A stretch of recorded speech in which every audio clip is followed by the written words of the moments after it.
Stirling Talks with Wilson on Stirling Community Radio.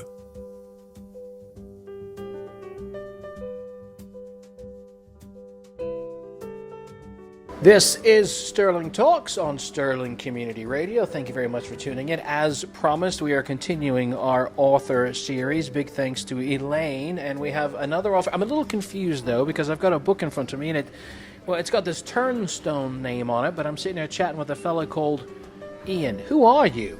I am Ian Harper, otherwise known as CQ Turnstone, but only on the book. Oh, this is one of those tricks authors do sometimes, where their name is a little bit different on the book. What is the name of the book that's in front of me, sir? The book is Avarice of Empire by CQ Turnstone, published by Brindle Books.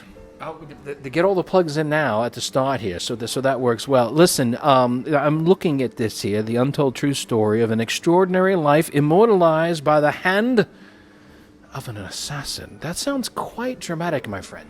Well, it is, and it's that by the hand of an assassin, that phrase that hooked me into the story originally. So in, I think it was May 2015, Canterbury Cathedral, saw that on a wall and a plaque, and thought, well, this is a story that's got to be told. Wow. So I mentioned Elaine, who is a mutual friend, and she kind of helped connect us here. I feel that looking at this as I have, and again, I haven't had a chance to read it all, but kind of some of the little bits I've been able to see online and some of your social media, you also are a fan of history and kind of work in history into your work. Yeah, so in fact, last year I completed a Master's in History, so I'm now officially an historian, Wow. which is I'm very proud of. Long-standing interest in all sorts of history, so it was natural that I was going to write. If I was going to write a novel at all, it would be historical fiction. So whereas Elaine, in fact, we had coffee in the Book Nook in Stirling a couple of weeks ago, and we were talking about exactly this thing. So whereas Elaine, and I hope I described this right so that she doesn't tell me off afterwards, her approach to historical fiction is to not try and tell a true story as such. Right. It's set in a period of time, and she'll be true to that period of time and to the events going on at that time and the place. But her characters are entirely fictional, her story is fictional.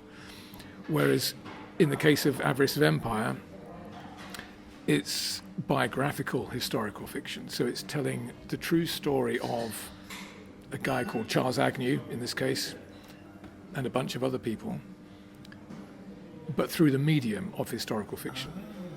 So it's being true to the true story, Right. as far as possible. But it's fiction because I'm having to make up the conversations and the transitions between one event and another, and trying to figure out why did somebody make that decision? Why did they do that? Why did they not do something else? Right.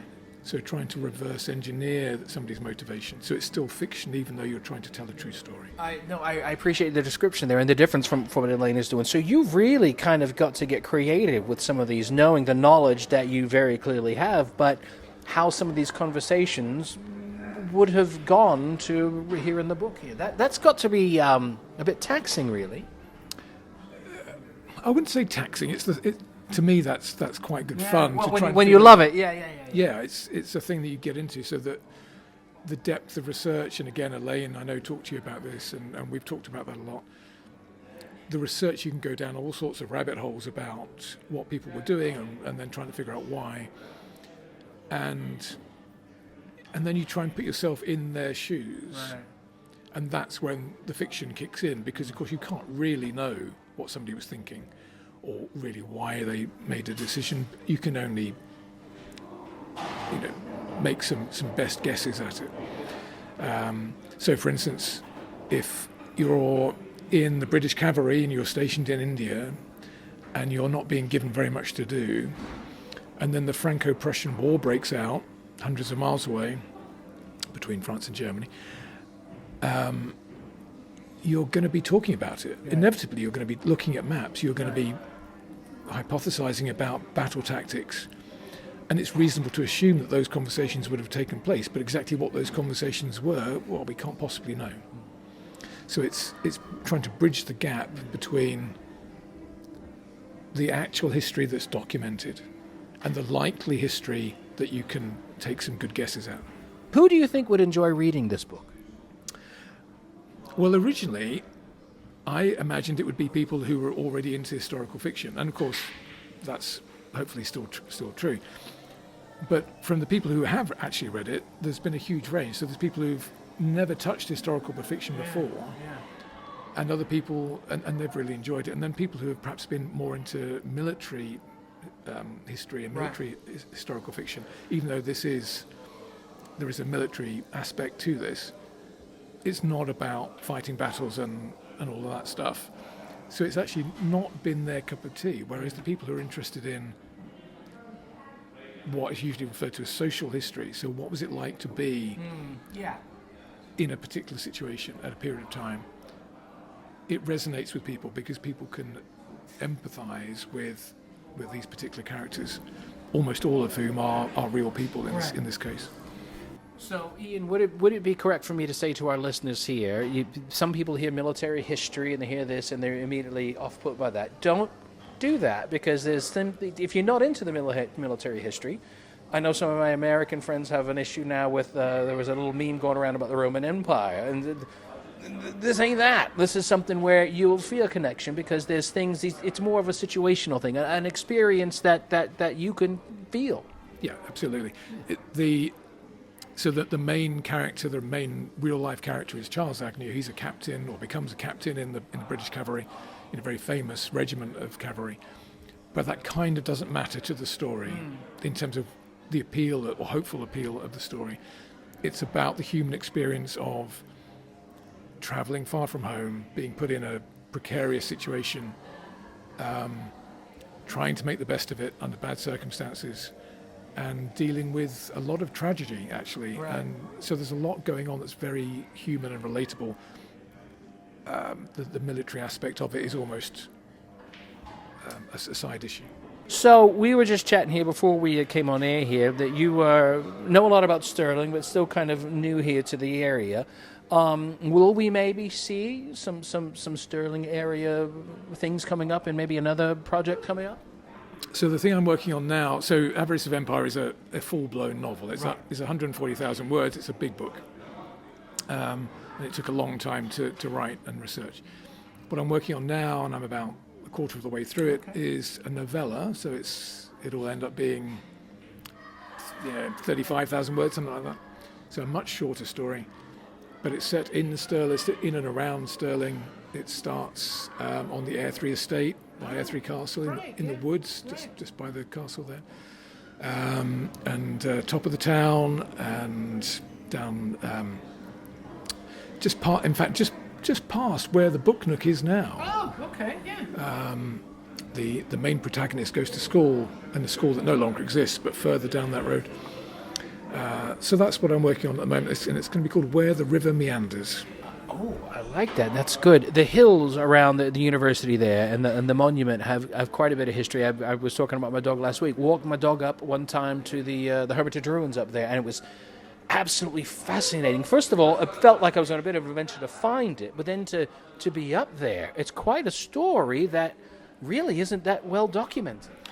Yeah, and there isn't a specific story about the origins of the Hermitage itself and how it never became occupied by a hermit. Right. But this new story, which it's still historical fiction, but not biographical. Okay. There are some real people in it. Right. The Graham family, who owned Air 3 Castle at the time, but they're in it, and some others. But it's really a more erring on the side of fiction. But the story actually starts in those woods. Really? Just down the slope from the Hermitage. Oh, okay. So, well, I'm in on that then. So send me one of those over. And just, you mentioned really quick, how great is the Book Nook? The Book Nook is fabulous, and they do fabulous coffees and bagels. That's where Elaine and I were chatting the other week, and I'm going to be hoping to join or take part in their monthly book club. They just announced their latest sort of read for that, so I'm hoping to take part in that and become part of their little community. It's a great little place. Yeah. So we mentioned the project that's already out there. You've got another project coming up here in just a bit. How much of your daily just kind of we mentioned you were in Stirling, and you're kind of back to Stirling now. I think many people, maybe from around here, have left and kind of come back. How has that maybe affected your writing, kind of knowing the area, going away, and then coming back and rediscovering something you're familiar with? Has that played into any of your experience with writing? Actually, that's a really good question. So with the new book that I'm in progress with, when I started that 6 months or so ago, I was still in the southwest of England. Right. So I was working entirely off memory of Logie Woods and top of the town and so on. And these are all areas that are very familiar to me, but I was working off memory.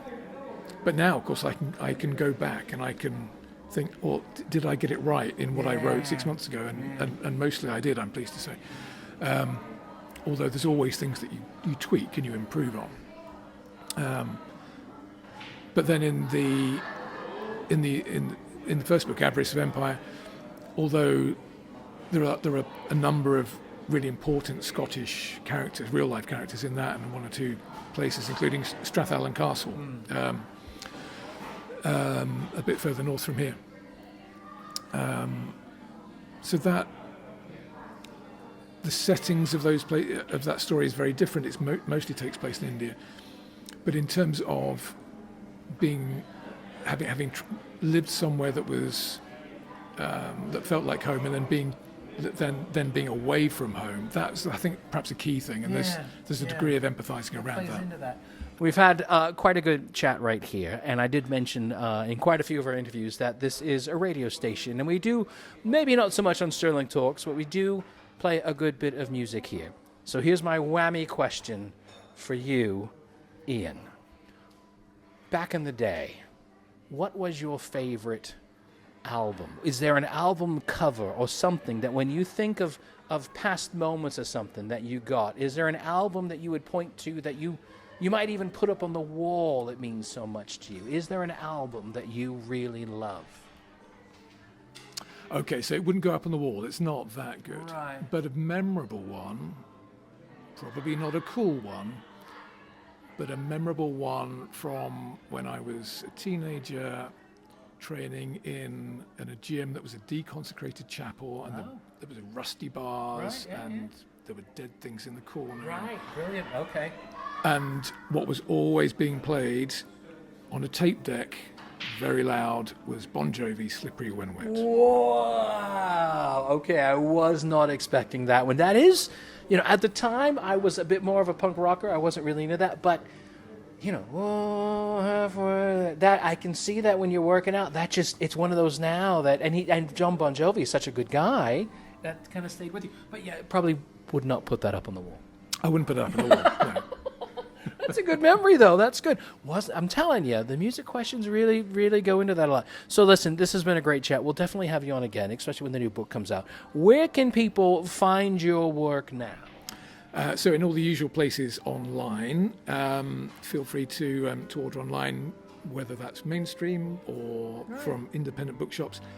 I would definitely encourage people to go into Stirling Book Nook or the Wee Bookshop in Dollar or your local bookshop, independent bookshop especially, and order it through them so that you're supporting the local businesses as well. I'm such a fan of the Book Nook and all that stuff. And if you join the book club over there, you might just see you. You never know. It could happen. There you go. Ian, thank you so much. This is great. We'll have links up to his social media. I'm a big fan on social media as well. This is Stirling Talks on Stirling Community Radio.